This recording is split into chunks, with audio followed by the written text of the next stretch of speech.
Hello everyone, welcome to my YouTube channel.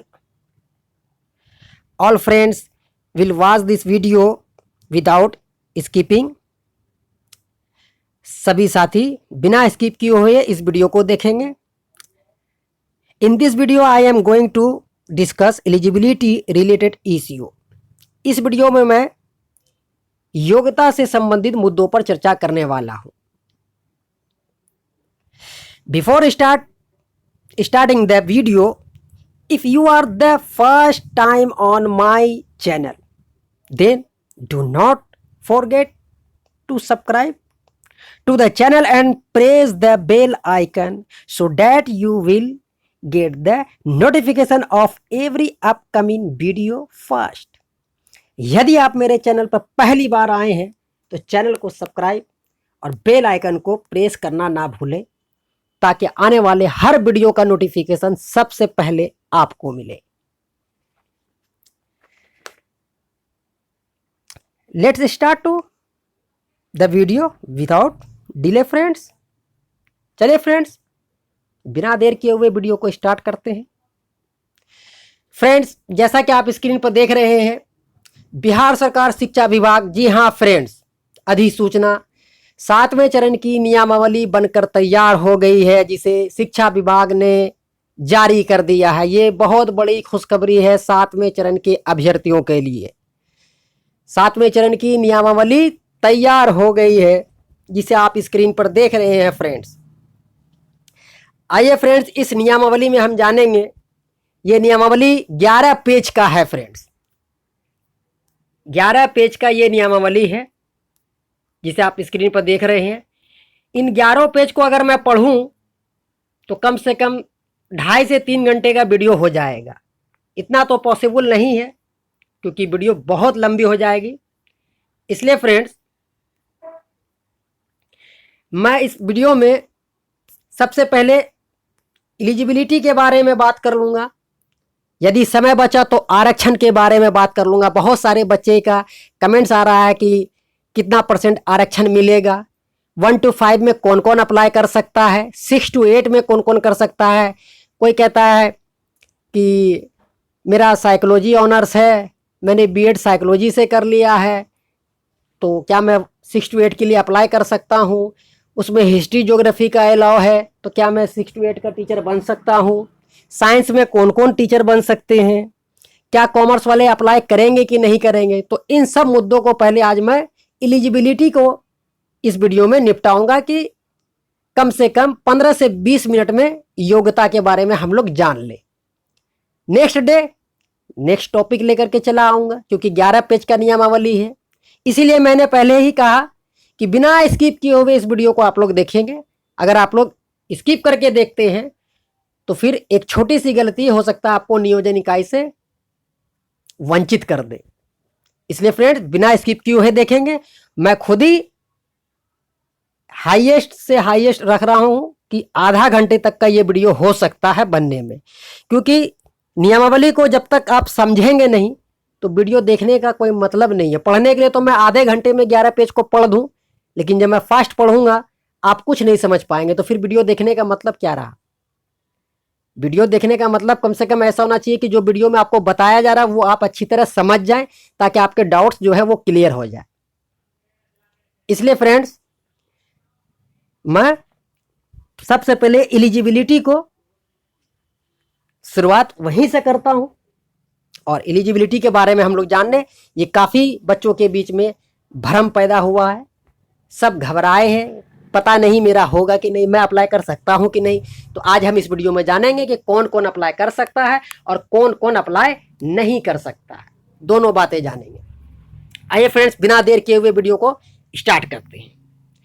और उससे पहले जिन्होंने अभी तक मेरे चैनल को सब्सक्राइब और लाइक नहीं किया है, तो मैं उनसे बार बार अपने वीडियो के माध्यम से रिक्वेस्ट करता हूं कि चैनल को आप लोग सब्सक्राइब और बेल आइकन को प्रेस करना ना भूलें. इस वीडियो को जो मैं आज प्रोवाइड करा रहा हूं, सबसे फास्ट, सबसे पहले, सबसे तेज, इस वीडियो से मुझे कम 1000 लाइक एंड सब्सक्राइबर चाहिए. आप लोग लाइक बिल्कुल नहीं करते हैं चैनल को. आपके सारे डाउट्स का जवाब मैं देता हूं, कमेंट्स के माध्यम से देता हूं, वीडियो के माध्यम से देता हूं, लेकिन आप लोग वीडियो देखने के खुशी में वीडियो को लाइक करना, चैनल को सब्सक्राइब करना भूल जाते हैं। तो जो लोग चैनल को सब्सक्राइब नहीं करते वो मैं बता दूं, वो अपना ही गलती कर रहे हैं। एक कहावत तो सुना होगा कि अपने पैर में अपने से कुल्हाड़ी मारना, बस वही हो रहा है। जो लोग चैनल को अभी तक सब्सक्राइब नहीं किए हैं वो अपने पैर में अपने से कुल्हाड़ी मार रहे हैं। यही एकमात्र आपको चैनल ऐसा मिलेगा जो आपको सटीक जानकारी प्रदान करेगा।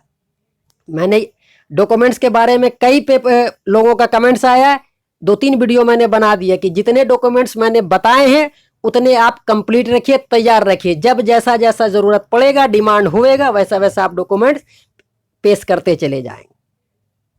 आइए फ्रेंड्स, नहीं तो बातें बहुत हो जाएगी। बस ईमानदारी से सभी लोग चैनल को सब्सक्राइब और वीडियो को लाइक करें। आज के दिन कंजूसी नहीं, कंजूसी मना, बंद, खत्म करो कंजूसी, दरिया दिली दिखाओ, दूसरे का भला करो तो तुम्हारा भी कोई दूसरा भला करेगा।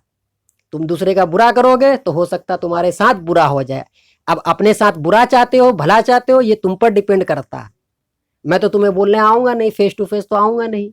वो तुम्हारे पर डिपेंड करता है कि तुम चैनल को सब्सक्राइब करते हो, वीडियो को लाइक करते हो कि नहीं करते हो। ये अब आप लोगों पर डिपेंड करता है। चलिए फ्रेंड्स, तो आप देख रहे हैं फ्रेंड्स, जूम कर देता हूं। मार्ग निर्देश दिया हुआ है, नियोजन हेतु समय तालिका, कब कब क्या क्या क्या होगा। फिलहाल तो अभी मैं इस पर चर्चा नहीं करूंगा, ये तो वीडियो काफी लंबी हो जाएगी। सबसे पहले यहां बात कर लेते हैं फ्रेंड्स, जैसा कि मैंने बताया कि नियोजन हेतु शिक्षक पदों की गणना और वितरण कि 1 to 5 और 6 to 8 में कौन कौन लोग भर सकते हैं। तो प्राथमिक कक्षा आप देख सकते हैं,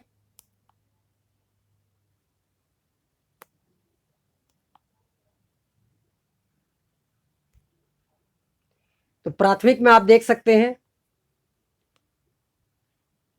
3 विषय के शिक्षक पद के नियोजन हेतु शैक्षणिक योग्यता निम्नवत है, यानी नीचे दिया गया 3 प्राथमिक में, यानी 1 to 5 की बात हो रही है। मैं ऑलरेडी वीडियो बना करके वो आपको छठे चरण का फॉर्म का फॉर्मेट दिखा दिया हूं, यहां भी आप क्लियर देख ले। 1 to 5 में आप देख सकते हैं, इसे और जूम कर देता हूं ताकि आपको क्लियर नजर आ जाए वीडियो। समान विषय के शिक्षक यानी कि जनरल टीचर 1 to 5 की बात हो रही है, तो आप इसे अच्छी तरह समझ ले कि 1 to 5 में जो आप जनरल हैं, तो जनरल के लिए जो है क्या क्या लगेगा और क्या योग्यता होने वाली है। तो जनरल की योग्यता जो है 1 to 5 के लिए शैक्षणिक योग्यता इंटरमीडिएट है, यानी 10+2 के टीचर 1 to 5 में अप्लाई कर सकते हैं सामान्य सब्जेक्ट जनरल सब्जेक्ट में। Okay, doubts clear.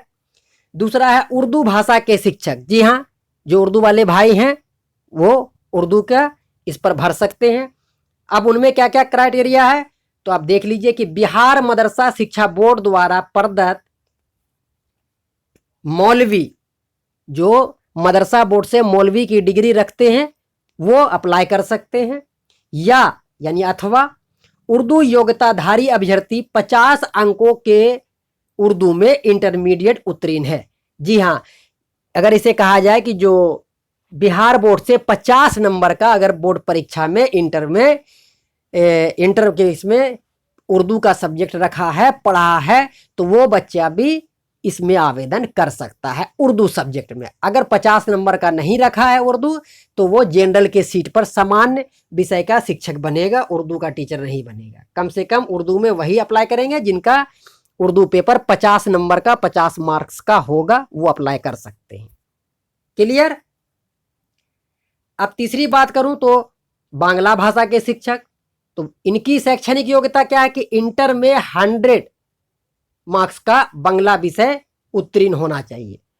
बांग्ला भाषा के जो टीचर बनेंगे तो 100 मार्क्स के बांग्ला का एक सब्जेक्ट होना चाहिए, उसमें उत्तीर्ण होंगे तभी वो इसमें अप्लाई कर सकते हैं, अन्यथा नहीं करेंगे। क्लियर हो गए डाउट्स। तो 1 to 5 में 3 तरह के टीचर बनेंगे, एक जनरल, एक उर्दू और एक बांग्ला। क्लियर। आगे बढ़ते हैं। इसी प्रकार उच्च प्राथमिक एवं मध्य विद्यालय के लिए मैं शॉर्ट में पढ़ूंगा, ज्यादा डिटेल नहीं करूंगा, तो वीडियो पहले ही बता दियो, वीडियो 3-4 घंटे की हो जाएगी। अब 6 to 8 की बात हो रही है, तो 6 to 8 में आप देख सकते हैं स्नातक गणित एवं विज्ञान के शिक्षक शैक्षणिक योग्यता, जी हाँ, आप अच्छी तरह देख सकते हैं, इनकी बात हो रही है। तो क्या क्या इनमें चाहिए, तो गणित है, तो गणित में ये तीनों सब्जेक्ट आ जाएंगे, मैथ, फिजिक्स और केमिस्ट्री।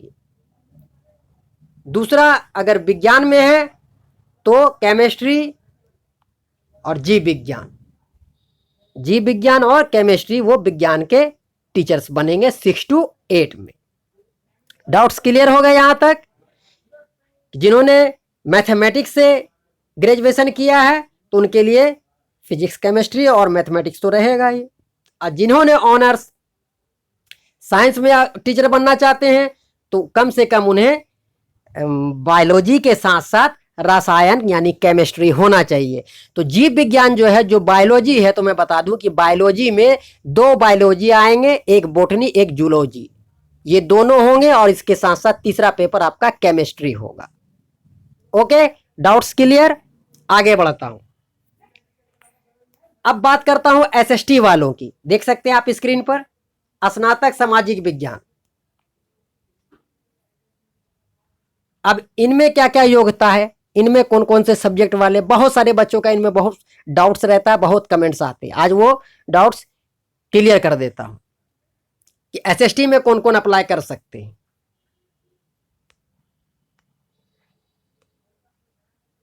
तो आप देख सकते हैं, इतिहास, भूगोल, राजनीति शास्त्र, दर्शन शास्त्र, कॉमर्स, अर्थशास्त्र, मनोविज्ञान, समाज शास्त्र में स्नातक स्तर में किसी 2 विषय में उत्तीर्ण, किसी 2 विषय में उत्तीर्ण, किंतु इनमें एक पठित विषय इतिहास या भूगोल अवश्य हो। जी हाँ फ्रेंड्स,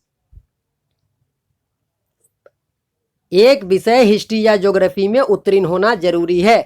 यहां पर 9 सब्जेक्ट दिए गए हैं, history, geography, political science, philosophy, commerce, economics, psychology, sociology, ये 9 सब्जेक्ट है। इन 9 सब्जेक्ट में से कोई 2 सब्जेक्ट में आप उत्तीर्ण हो, कोई 2 में भी हो, लेकिन उसके साथ साथ फिजिक्स या हिस्ट्री या ज्योग्राफी में ये 2 में से किसी एक पेपर में आपने जरूर रखा हो, जरूर उसे पढ़ा हो और उसमें क्वालिफाई किए हो। इन 9 सब्जेक्ट में आप कोई भी 2 सब्जेक्ट चुन सकते हैं, लेकिन हिस्ट्री या ज्योग्राफी होना चाहिए, ये मस्ट है। यहां पर आप अच्छी तरह समझ लें,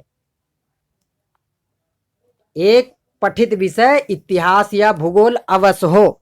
जिनका इन दोनों में से कोई सब्जेक्ट अगर नहीं है, इतिहास भूगोल में से अगर ये दोनों पेपर नहीं है, तो वो 6 to 8 के टीचर नहीं बनेंगे। गौर से सुन ले, समझ ले, ध्यान से, नहीं बनेंगे। अगर आपका हिस्ट्री या ज्योग्राफी नहीं है तो आप 6 to 8 के टीचर नहीं बनेंगे। आगे आते हैं फ्रेंड्स, चलिए आगे बढ़ते हैं। अब स्नातक में भाषा की बात कर लें कि भाषा शिक्षक जो बनेंगे तो उनमें क्या है, तो हिंदी की बात हो रही है पहले। तो हिंदी में आपको बता दूं,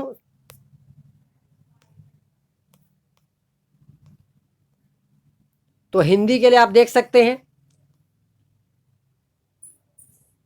कि स्नातक स्तर पर पठित हिंदी विषय, या अंग्रेजी के लिए स्नातक स्तर पर पठित अंग्रेजी विषय। जी हाँ, अगर आप हिंदी लैंग्वेज के टीचर बनना चाहते हैं तो आपने ग्रेजुएशन में अगर हिंदी पढ़ा है तब तो आप बन सकते हैं, और अगर इंग्लिश के बनना चाहते हैं तो ग्रेजुएशन पर आपने अगर इंग्लिश पढ़ा है तो भी आप बन सकते हैं। 6 to 8 में हिंदी के, इंग्लिश के लैंग्वेज पेपर के टीचर आप बन सकते हैं। उसी तरह संस्कृत भाषा में, तो संस्कृत भाषा के लिए आपका क्या हो जाएगा कि ग्रेजुएशन में आपका संस्कृत होना चाहिए, या नहीं तो शास्त्री की डिग्री होनी चाहिए आपके पास, शास्त्री की डिग्री होनी चाहिए। अगर ग्रेजुएशन में आपका संस्कृत सब्जेक्ट नहीं है तो अगर आपके पास शास्त्री की डिग्री है तो भी काम चल जाएगा। इसी तरह उर्दू शिक्षक की बात कर लूं तो उर्दू में क्या है, आलिम की डिग्री चाहिए या उर्दू भाषा में ग्रेजुएशन होना चाहिए। बात समझ में आ गया? आलिम की डिग्री जो मदरसा वाले हैं वहां से आलिम की डिग्री मिलती है, तो वो कैंडिडेट भर सकते हैं, और जो बिहार बोर्ड से पढ़ते हैं उर्दू, अगर उन्होंने ग्रेजुएशन में उर्दू से ग्रेजुएशन किया है तो वो उसमें अप्लाई कर सकते हैं, उर्दू होना चाहिए। अब बात करते हैं आगे आरक्षण रोस्टर। इस पर तो मैं बाद में आऊँगा, फिलहाल अभी इसे मैं यहीं पर रोक देता हूँ। जैसा कि आप सभी को मालूम है, चलिए थोड़ी सी मैं बातें बता देता हूँ। आप देख सकते हैं कि महिला को तो मालूम ही है कि 50% आरक्षण मिलेगा, और जो विकलांग भाई है उन्हें 3% का मिलेगा। इसी तरह और भी हैं, ईडब्ल्यूएस जो है उनको 10% का आरक्षण मिलेगा। मैं इस पर अभी संक्षेप में चर्चा कर दे रहा हूँ, माइक्रो चेंजिंग समझिए होगा थोड़ा सा इस बार। चलिए फ्रेंड्स, तो ये जानना जरूरी था। इसके अलावा आवेदन पत्र है, पत्रों की पंजीयन संधारण है, नियोजित शिक्षकों का आवेदन होगा, इस सब मेधा सूची तैयार होगा। ये सब तो भी आप लोगों के लिए कुछ खास नहीं है। चलिए फ्रेंड्स, आगे बढ़ते हैं।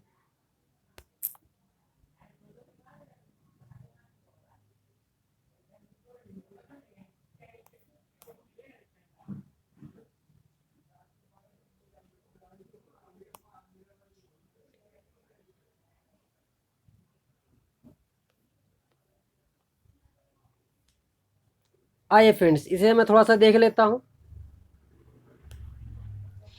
वही बातें यहाँ पर भी है। प्राथमिक में आप देख सकते हैं कि 1 to 5 के लिए समान विषय के शिक्षक, इंटरमीडिएट उर्दू भाषा के लिए बिहार मदरसा बोर्ड से 50 नंबर का उर्दू पढ़ा हो, मदरसा बोर्ड में उर्दू रखा हो, और अगर बिहार बोर्ड से है तो 50 अंकों का उर्दू इंटर में पढ़ा हो तो वो अप्लाई कर सकता हो। और बांग्ला भाषा के तो इंटर में 100 अंक का बांग्ला भाषा अगर पढ़ा है तो वो उसका बन सकता है।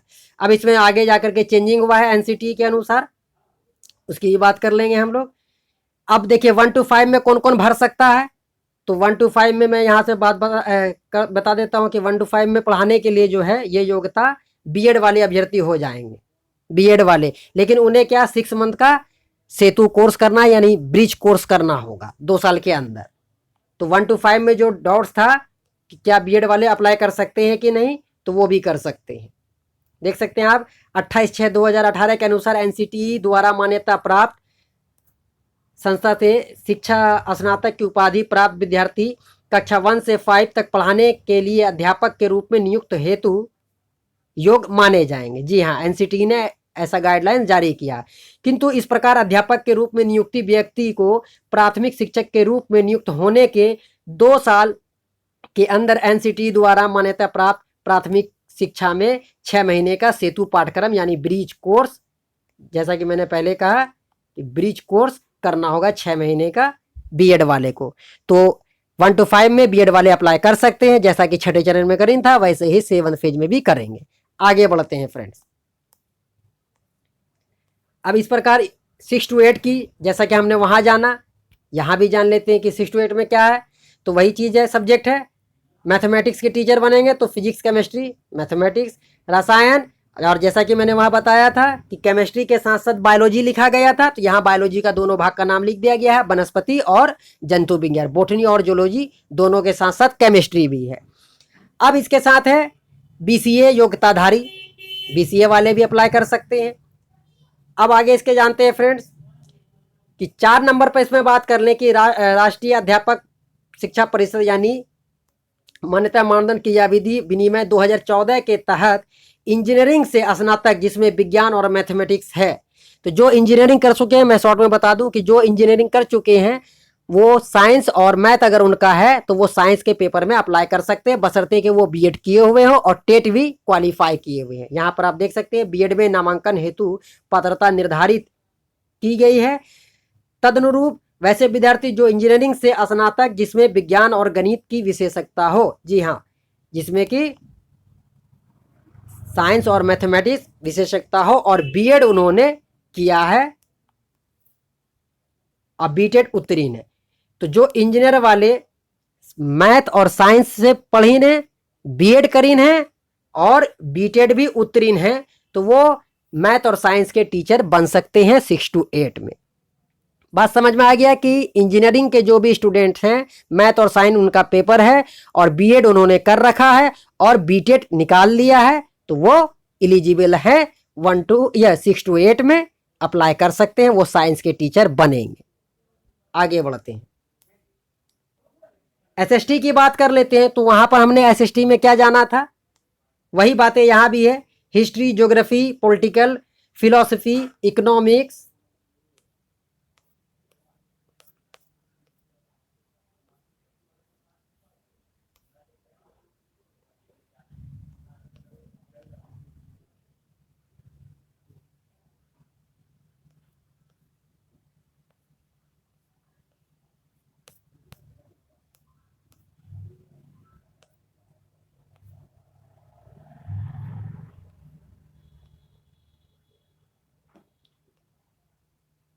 जी हाँ फ्रेंड, देख सकते हैं आप, इतिहास, भूगोल, राजनीति शास्त्र, दर्शन शास्त्र, अर्थशास्त्र, मनोविज्ञान, समाज शास्त्र में स्नातक स्तर पर किसी 2 विषय में उत्तीर्ण, किंतु इनमें एक पठित विषय इतिहास या भूगोल अवश्य हो। जैसा कि पहले आपने वहां देखा, वही बातें यहाँ भी लिखी गई है। हिस्ट्री या ज्योग्राफी में एक होना चाहिए, नहीं तो वो टीचर नहीं बन सकते। 6 to 8 में SST के विद्यार्थी सभी लोग ध्यान से सुन ले, समझ ले कि अगर हिस्ट्री ज्योग्राफी नहीं है तो आप टीचर नहीं बन सकते। बीकॉम को इसमें मान्यता दिया गया है, आप देख सकते हैं बीकॉम है। जैसा कि कॉमर्स के स्टूडेंट का बार बार कमेंट्स आता है कि हम लोग किस सब्जेक्ट के टीचर बनेंगे, तो मैं बता दूं कि आप SST के टीचर बनेंगे। बीकॉम अगर आपने किया है तो यहां देख सकते हैं ये क्लियर है, बीकॉम वाले भाई भी भर सकते हैं। क्लियर, आगे बढ़ता हूं। भाषा की बात तो हो ही गई कि हिंदी के लिए बनेंगे, तो ग्रेजुएशन में आपने हिंदी किया है, हिंदी पढ़ा है तो आप बन सकते हैं। उर्दू किया है तो उर्दू के बन सकते हैं, संस्कृत किया तो संस्कृत में बन सकते हैं, अंग्रेजी में किया तो अंग्रेजी भी बन सकते हैं। तो लैंग्वेज तो जान ही रहे कि उर्दू, हिंदी, इंग्लिश, संस्कृत, ये सब क्या है, लैंग्वेज है। 100 नंबर का अगर आपने पढ़ा है तो ग्रेजुएशन में तो आप बन सकते हैं। और इसी तरह फ्रेंड्स, अब आगे जो है रिक्तियों का पद, रोस्टर पंजीयन, तो ये सब तो अभी आप लोगों के लिए है ना, ये आरक्षण वाले का है। अब आरक्षण की बात कर लेता हूँ फ्रेंड्स, तो यहाँ पर आपको मैं बता दूं कि ये आरक्षण जो है विकलांग कोटि को, आप दिव्यांग जनों को देख सकते हैं, वहां पर 3% था, यहाँ 4% कहा गया है। और महिला को तो जैसा मालूम ही है कि 50% तो रहेगा ही। आगे बढ़ते तो यहाँ देख सकते हैं आप, आर्थिक रूप से कमजोर वर्ग को 10% आरक्षण मिलेगा।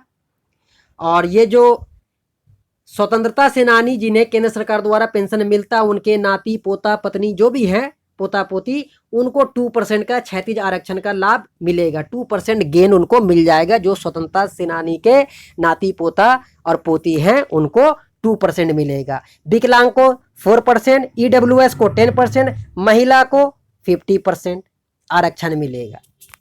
चलिए आगे बढ़ते हैं। ये सब तो अभी आप लोगों के लिए नहीं है, ये सबको बाद में बताएंगे।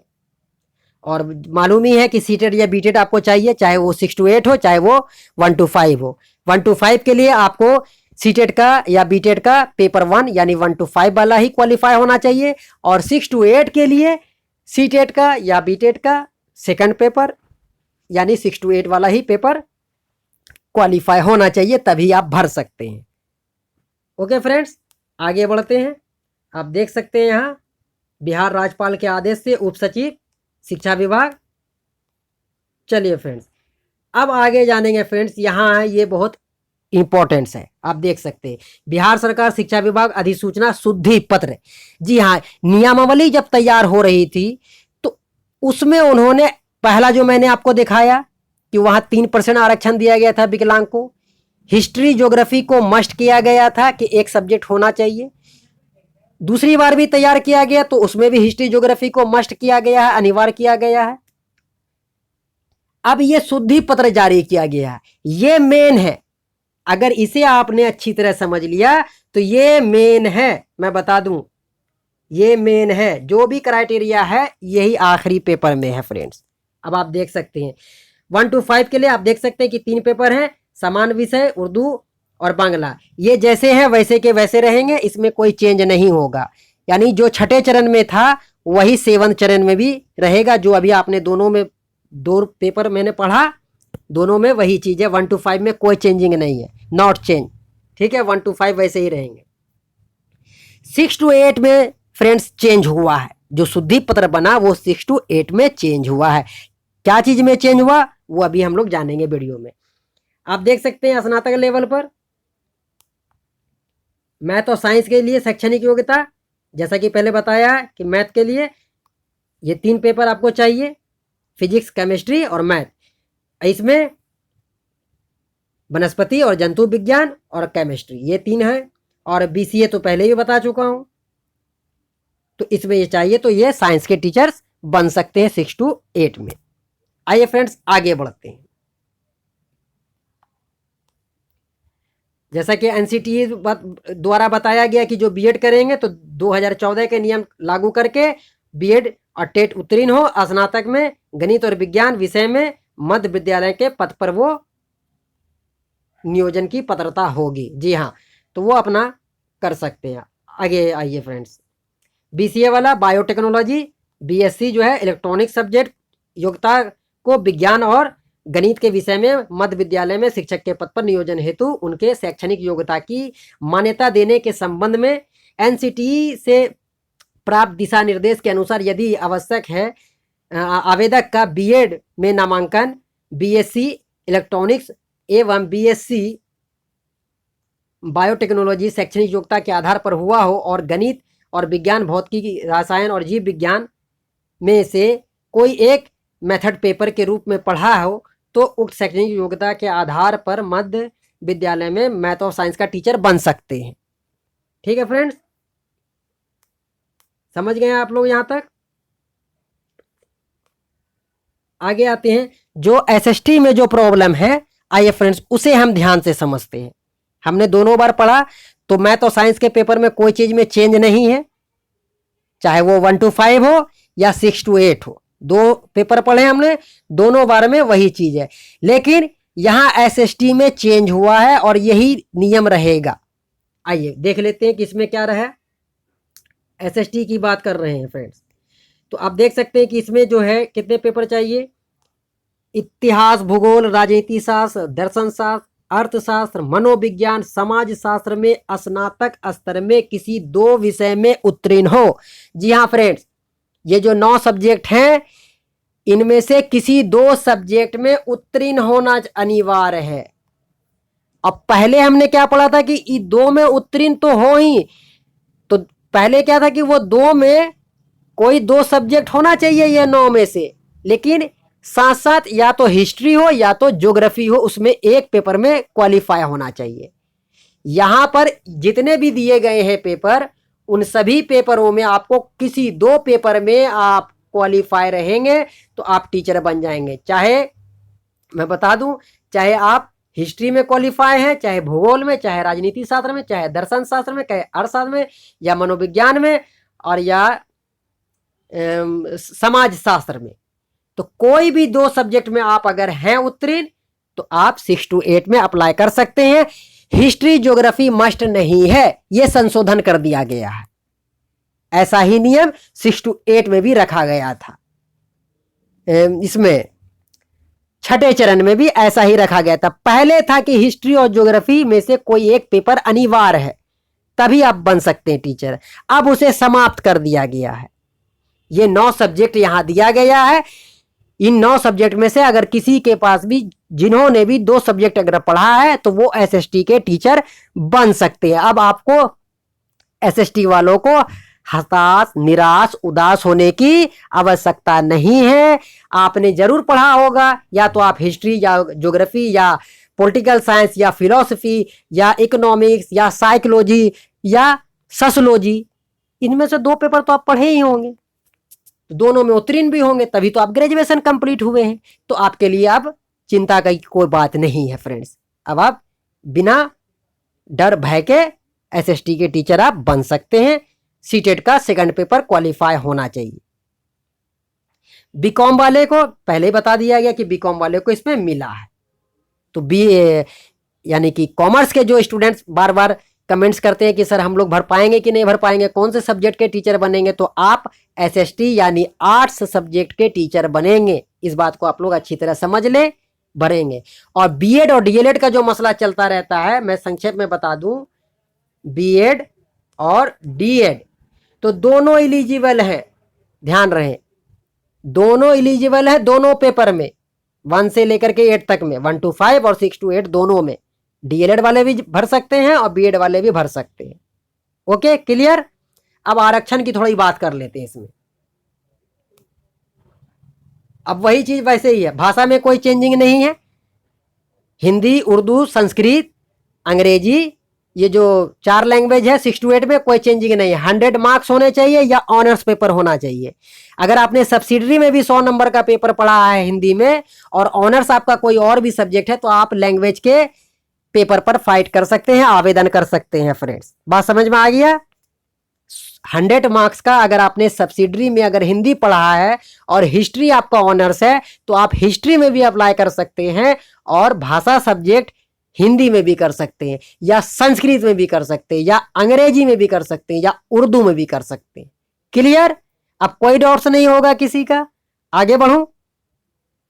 चलिए थोड़ा सा आगे बढ़ता हूं। तो ये तो डेट की बात होगी, कब कब क्या होगा।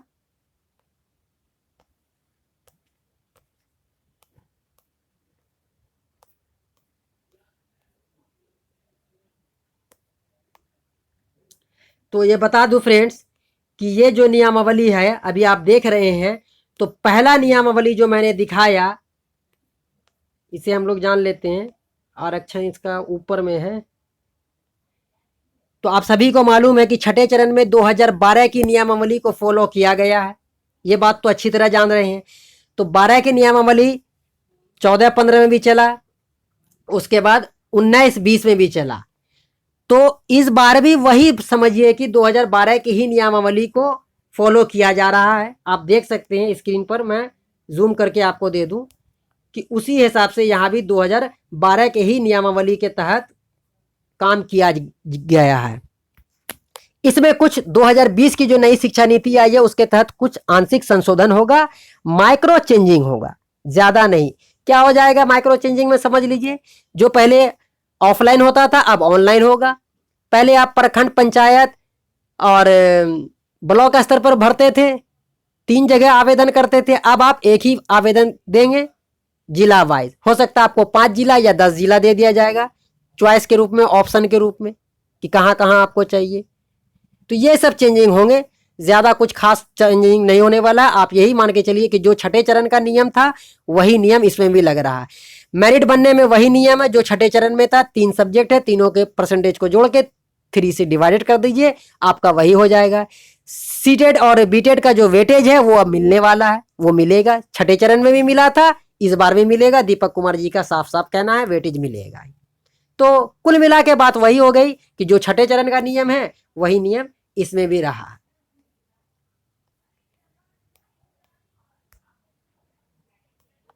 तो फ्रेंड्स, वीडियो आधे घंटे से ऊपर का हो गया है, इसलिए मैं सोच रहा हूँ वीडियो को मैं यहीं पर रोक दूँ। कल फिर हम लोग आरक्षण पर बात करेंगे। तो आरक्षण जो है विकलांग वालों को, जैसा कि मैंने उधर बताया कि अब 4% कर दिया गया। विकलांग को 4%, ईडब्ल्यूएस को 10%, महिला को 50%, ये रहेगा ही रहेगा। तो पहले जो 2012 में स्टार्ट हुआ था तो विकलांग वालों को 3% दिया गया था, लेकिन छठे चरण में 4% विकलांग कोटि को दिया गया। वो अभी है इसी पेज में, यहाँ पर नजर नहीं आ रहा है क्योंकि वीडियो काफी लंबी हो जा रही है, इसलिए मैं थोड़ा वीडियो को फास्ट लेकर के चल रहा हूं।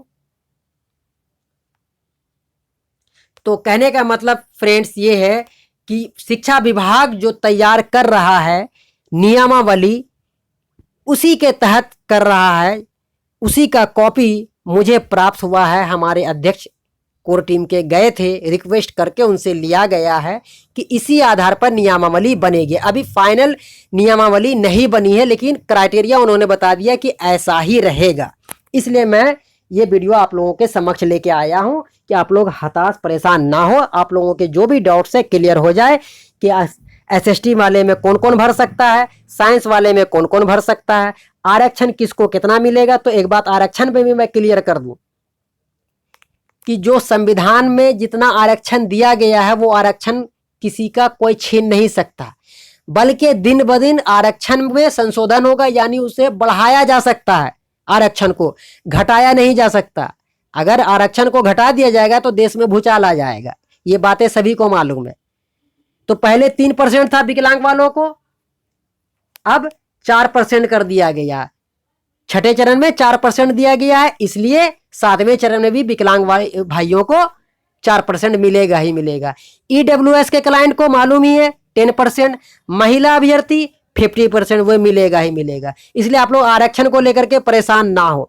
रही बात डॉक्यूमेंट्स की, तो कई वीडियो मैं बना चुका हूं ऑलरेडी। मैं कल परसों एक वीडियो फिर से मैं बना दूंगा कि कौन कौन, आखिरी वो वीडियो होगा मेरा डॉक्यूमेंट्स के लिए, कि आपको जो मैं